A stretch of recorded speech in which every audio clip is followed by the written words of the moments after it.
Hi guys. Today I'll be sharing 4 tips with you on how to pass your driving test. Okay, a little bit about myself. I've passed my driving test second time in London. Okay, and all the information I'm giving you today are the things that made me pass my driving test. Therefore, if you do follow everything that I say in this video, you will definitely pass your driving test too. Okay, so remember that passing your driving test is all about proving to the examiner that you can drive safely. Okay, so my advice number 1 is that you need to check your mirrors all the time.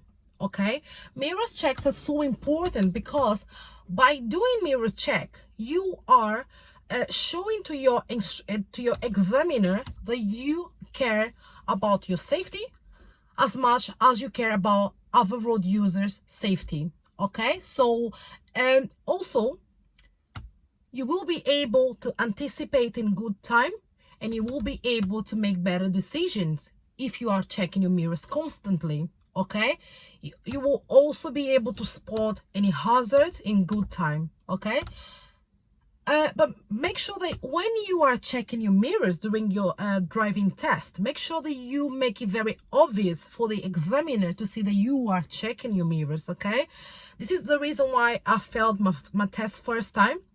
I was checking my mirrors, but I wasn't making it very obvious for the examiner to see that I was checking them. Okay, and at the end of the test, the examiner told me that I've entered a mini roundabout without checking my right mirror.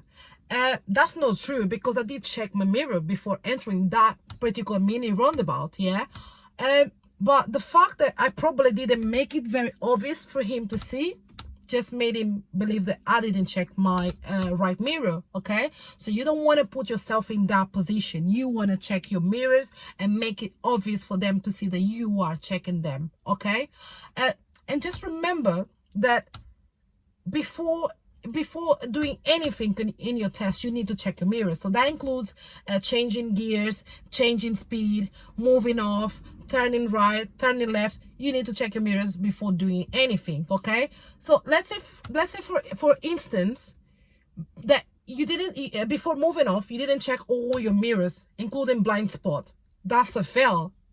And that means that you failed your test even before driving. Okay, so you don't want to put yourself in that position. Okay, so before moving on, check all your mirrors, including blind spots. Okay, so that's my first tip. My second advice for you is that you need to make sure that the person that's teaching you how to drive is the right person. Okay, so having an instructor that you don't get on with, or an instructor that you're just not happy with, it's not gonna make you pass. Okay, so if you are in that situation, just change instructors. Okay, I've been there, I've been in that situation. My first instructor was always rushing lessons. He would get upset about every little mistake that I made. Okay, it wasn't working, so I basically just got another instructor and I got rid of the first one. Okay, just remember, same way that there are bad drivers, good drivers, there are also good instructors and bad instructors. Okay, so you don't want to have your lessons with someone that is only there to take your money. Okay, when I changed to my second instructor, everything became so much easier because he really made all the efforts for me to pass my driving test. Okay, he gave me the confidence. He was teaching me all the right behaviors. Okay, and he was just very passionate about making people pass their driving test. So he wasn't just there for the money. Okay, so this is the type of person that you need, someone that is there to make a living, but is also there to make people pass. Okay, so this is very, very important. Okay, now moving on to my advice number 3. Okay, you need to make yourself familiar with the test routes. There's so many ways you can do it. You can watch videos on YouTube. You can drive around, you can walk around in the area, you can take a bus and just, you know, go around and around in the area where the test will be. I know there are so many different test routes, but trust me, if there are 20 test routes, there are about 4 routes. There are about 4 test routes that your examiner will definitely take you there. The reason why they will take you there is because these particular routes are more challenging.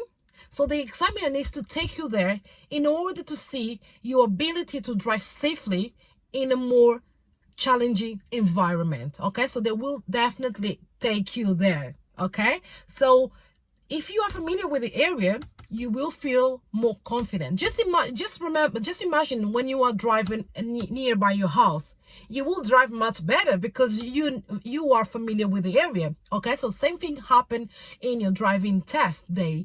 If your examiner take you to a route that you already know, it will give you the confidence. Yeah, so you will know how to react to certain situations in that particular area. Yeah, in that particular test route. Okay, get yourself familiar with the test routes. Okay, so my last advice for you, okay, so the tip number 4 is that everybody will tell you that you need to have a good night's sleep before going to your test, and this is true, but is it always possible? No, it wasn't possible for me. Before going to my test, I didn't get a good sleep at all. Sorry, I keep looking, you know, around. It's just because my road is kind of busy and it's just very distracting. Okay, so sorry if I keep looking elsewhere apart from the camera. Okay, so yeah, so I didn't get a good night's sleep before the night before or the day of my test. Okay, so what happened is that if you find yourself in that situation, you couldn't sleep because you were thinking about the car you will get once you pass your driving test, or you're thinking, there's so many information that goes into your mind, around your mind before taking your driving test. So you will deal with stress, you will deal with anxiety. There's so many things that you will need to deal with. Okay, so if that happens to you, make sure that you eat a nutritious meal before going to your test. Okay, so make sure you eat something that gives you energy. With me, for example, if I eat a toast and I drink coffee, that's enough to give me plenty of energy. So think about what gives you energy. You will need that energy, and the reason why is because you need. This is why people tell you to sleep, because sleep makes you have a better memory. Sleep makes you have a better concentration. Okay, but if you weren't able to get a good sleep, at least eat something nutritious, something that will give energy, so that you will be able to just, you know, be active during your test. Because if you're there lacking energy or just tired, there's no way you're gonna pass your driving test. You know, there's no way you're gonna pass your driving test. So these are my 4 tips, my 4 advice for you to pass your driving test. Okay, I'm sure it will work for you. Okay, check mirrors. Okay, and just relax.